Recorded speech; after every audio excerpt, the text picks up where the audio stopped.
وہ تو بیٹھ گیا ہے، وہ کہتا ہے بس یہ گورنمنٹ امریکہ نے ختم کی ہے، میرا جینا مرنا پی ٹی آئی کے ساتھ ہے۔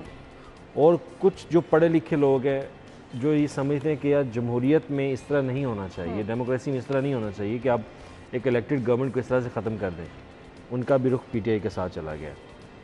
اب تیسرا پوائنٹ یہ کہ جو یہاں پہ پہلے پی ٹی آئی کو ووٹ کاسٹ کر رہے تھے وہ اب نون لیگ کے کینڈیڈیٹ کو کیسے ووٹ کاسٹ کریں گے؟ بالکل ایسے ہی گویا کہ اگر اسد کھوکر صاحب ہیں، اگر ان کے voter Noon League P T I کے ہیں یا ان کے اپنے ذاتی ووٹ بھی ہیں، ان ذاتی ووٹ میں بھی کچھ نہ کچھ ووٹ جو ہے وہ پی ٹی آئی کی طرف جائے گا ضرور، بالکل، کیونکہ انہوں نے پہلے پی ٹی آئی کو ووٹ اچھا کاسٹ ایک کیا عام تھا۔ تاثر ہوتا ہے، مجھے آپ دونوں کا ایک کومنٹ چاہیے کہ حکومت جس کی ہوتی ہے ان کا پلڑا بھاری ہوتا ہے، ایسا واقعی ہے؟ ایسا ہوتا ہے، ایسا بالکل ہوتا ہے، لیکن آپ نے جب سے آپ کی حکومت آئی آپ نے کیا کیا ہے؟ کیا گیا ہے آپ نے چیزوں کو سستا کرنے کے لیے لیکن آپ نے مہنگا کر دیا۔ جو حکومت کا پلڑا باری ہے، جو موجودہ جو پٹرول کی قیمتیں کم کی ہیں، اس کا بھی اثر پڑے گا، لیکن جو الیکشن کمیشن ہے اس کی یہ ڈیوٹی تھی کہ وہ اپنے آپ کو جو عمران خان پر الزام لگاتے تھے تو وہ اپنی غیر جانبداری ثابت کرنے کے لیے شہباز شریف کو روکتے تھے کہ آپ پٹرول کی قیمتوں کو 17 جولائی تک اضافہ نہیں کر سکتے۔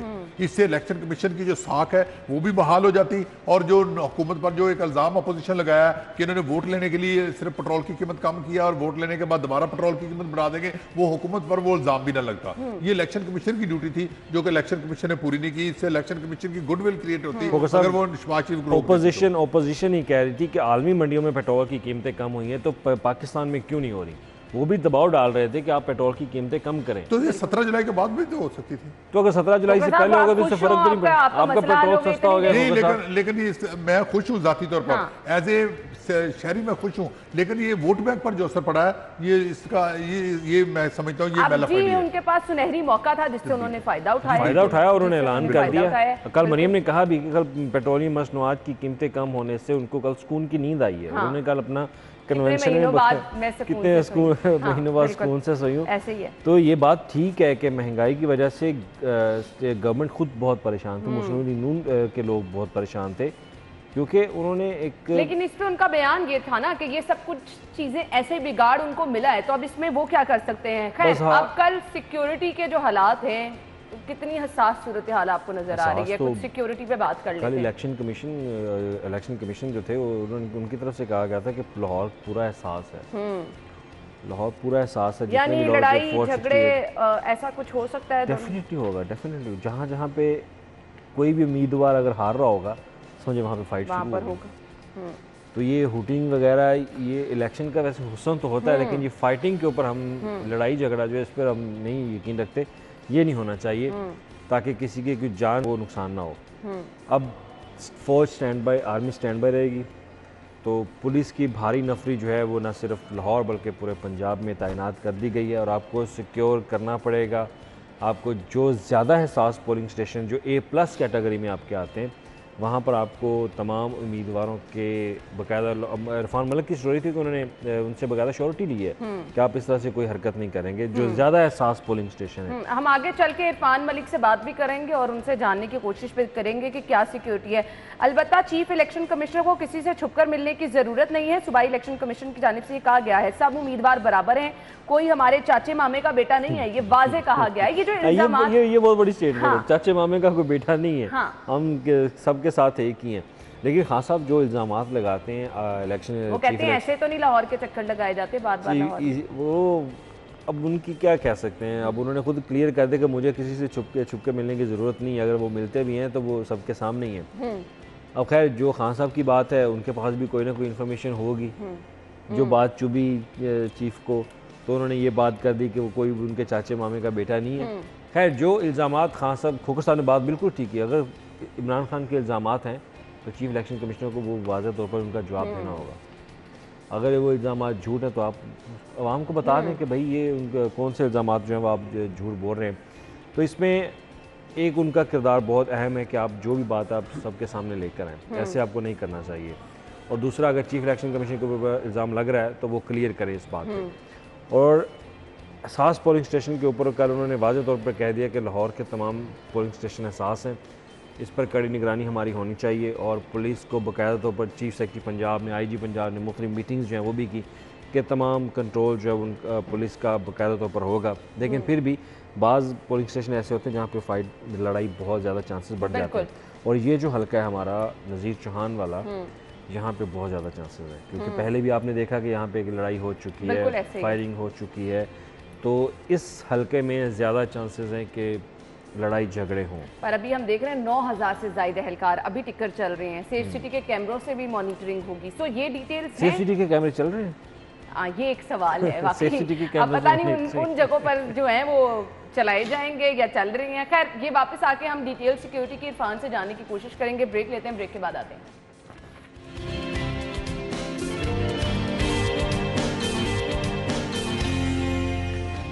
خوش آمدید، آپ کو ایک بار پھر سے کہیں گے سیکیورٹی کے انتظامات ہم بریک سے پہلے ڈسکس کر رہے تھے۔ اب جی ہمارے دونوں رپورٹرز کی کل فیلڈ میں بھی ڈیوٹی ہے، یعنی جہاں کہیں پہ بھی الیکشن کے جو حلقے ہیں ڈیفرنٹ، وہاں پر پولنگ سٹیشنز پر کھوکھر صاحب بھی ڈیوٹی دیں گے، علی رامے بھی ڈیوٹی دیں گے، سو ان کو گڈ لک بھی کہہ دیتے ہیں۔ اور کیونکہ بہت مشکل ہوتا ہے اس طرح کے موسم میں آپ فیلڈ میں جا کر کام کر رہے ہیں، خدا نخواستہ اگر کہیں لڑائی جھگڑے کی صورتحال ہو جائے تو پھر زیادہ جو ہے وہ مشکل ہو جاتی ہے۔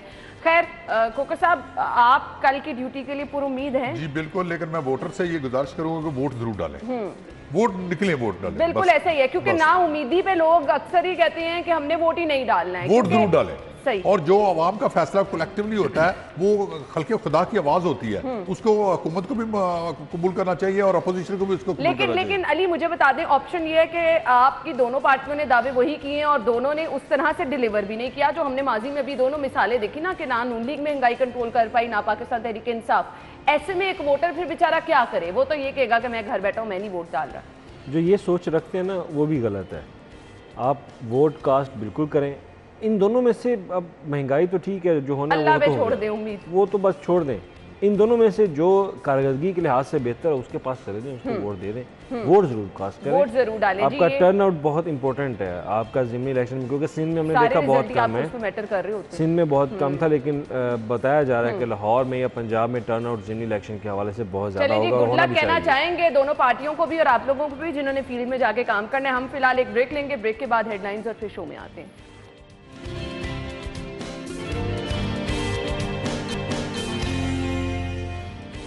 اسٹوڈیو میں آپ کو ایک بار پھر سے خوش آمدید کہیں گے، اور ہم اپنے شو میں ٹائم ٹو ٹائم آپ کو ان لوگوں سے بھی ملواتے رہتے ہیں جو کہ باہر دوسرے ممالک میں جا کے کامیابی کا سفر جاری رکھتے ہیں، پاکستان کا نام روشن کرتے ہیں۔ آج کے ہمارے مہمان جن کے بارے میں میں آپ کو بتاؤں گی اور آپ کی ملاقات بھی کراؤں گی، ماشاءاللہ سے 40 سال میں جرمنی میں وہ زبردست طریقے سے کاروبار بھی کر رہے ہیں اور کامیابی سے وہاں پر جو ہے وہ ریپریزنٹ کر رہے ہیں پاکستان کو، جو کہ ایک بہت بڑی ان کی کامیابی ہے۔ ساتھ ہی ساتھ یو این اے کے ایڈوائزر ہیں اور اس کے ساتھ ساتھ انہوں نے بہت ہی زبردست کتابیں بھی لکھی ہیں، رائٹر بھی ہیں اور سیاسی سماجی کارکن بھی ہیں، اور لوگوں کی خدمات کے حوالے سے بھی سیر فہرست ان کا نام رہا۔ اور ماشاءاللہ سے بار بار میں یہ ذکر کرنا چاہ رہی ہوں کیونکہ آپ کو بہت خوشی ہوتی ہے جب پاکستان سے ہی لوگ جا کر کامیابی سے بزنس بھی کر رہے ہوتے ہیں، اور پاکستان کا جو ایک وہ چہرہ ہم اکثر دکھاتے ہیں کہ جی لوگ باہر کے ممالک میں جا کر اس طرح سے پریزنٹ نہیں بھی کر پاتے، تو یہ لوگ اس حقیقت کو جو ہے واضح کر دیتے ہیں کہ کس طرح سے پاکستانی جو ہیں وہ کسی بھی دوڑ میں پیچھے نہیں ہیں اور کسی سے بھی کم نہیں ہیں۔ ہمارے آج کے مہمان جمال احمد کیسر صاحب ہیں جن کو ہم اپنے شو میں ویلکم کہیں گے۔ السلام علیکم۔ وعلیکم السلام، کیا حال چال ہے؟ تھینک یو سو مچ، بہت بہت شکریہ آپ کے وقت کے لیے۔ اور سب سے پہلے تو میں ماشاءاللہ سے ایک یہ جو کامیابیوں کی آپ کی فہرست ہے وہ دیکھ کے حیران بھی ہوئی ہوں اور بہت خوشی ہوتی ہے کہ ہمارے اپنے ہی پاکستانی بیرون ملک میں جا کر اس طرح سے کامیابی سے کام کر رہے ہیں۔ سو اس سفر کا آغاز 40 سال قبل ہوا، سو کہاں سے سٹارٹ کیا آپ نے؟ تقریباً 8 سال کی عمر میں ہم جرمنی مائگریٹ کر گئے اور وہاں پہ پھر اسکولنگ سسٹم میں گئے اور آہستہ آہستہ پڑھے، اور جب پڑھائی سے فارغ ہوئے تو کچھ کاروبار میں چلے گئے اور پھر آہستہ آہستہ منزل کچھ کتابیں بھی لکھی اور کچھ ایڈوائزریز بھی کی اور الحمدللہ بلیسڈ ہیں۔ بالکل۔ اچھا جی، اب مجھے یہ بتائیے گا بزنس آئیڈیا کیا تھا؟ کیونکہ بہت سارے پاکستانی چاہتے ہیں کہ بیرون ملک جائیں اور کچھ بزنس وہاں پر کریں، کچھ انیشیٹو ایسا لیں، سو یہ مشکل ہے کہ آپ بیرون ملک جا کے کچھ اپنے طور پہ کاروبار کا آغاز کریں؟ مشکل تو نہیں کہنا چاہیے، لیکن لینگویج بیریئر بیچ میں آتا ہے۔ جرمن گورنمنٹ میں بہت ساری سبسڈیز دیتے ہیں اگر کوئی کاروبار کرنا چاہے۔ میں نے کاروبار کا آغاز ٹیکسٹائل سے شروع کیا